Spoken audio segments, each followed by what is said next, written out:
पण आम्ही असं ऐकलं की तुमच्या मेहुण्याचं पण शिक्षण जरा कमी आहे असं आम्ही म्हणजे ऐकलं होतं. हा ते ऐकलं होतं नाही, फक्त. कसं आहे माहिती आहे काय, आमच्या मेहमानाचं शिक्षण झालेलं आहे, सगळं आहे, त्याच्यासाठी आम्ही डिग्री सुद्धा मिळवलेली आहे, त्याचा काही विषय नाही आहे. ती पण मिळवली डिग्री.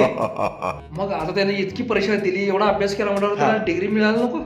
शिक्षण तुमचं सांभाळायला माणूस तर पाहिजे. हा प्रॉब्लेम आता प्रॉब्लेम आहे की त्याला सरळ वाचता येत नाही, लिहिता येत नाही, इतकं जास्त.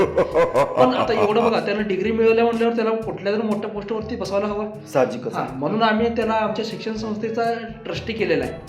हा, त्याद्वारे तो मोठमोठे शिकलेल्या मुलांचे जे इंटरव्ह्यू तो घेतो, शिक्षक म्हणून त्यांना नोकरी देतो. हा हा, आणि तुम्हाला तर माहितीच आहे, नक्कीच. तुम्ही ज्यावेळी इंटरव्ह्यूला आला होता आमच्याकडे प्राध्यापकाच्या नोकरीसाठी, कशाला शिक्षक फक्त हा, ते आहेच. त्यासाठी त्यावेळी आम्ही तुमच्याकडे 25 लाख रुपये अनुदान मागलेलंच होतं ना. काही विषय आहे काय करायला पाहिजे, साहेब? करायला पाहिजे. साहेब असू दे तुम्ही या ठिकाणी ज्या ठिकाणी थांबतोय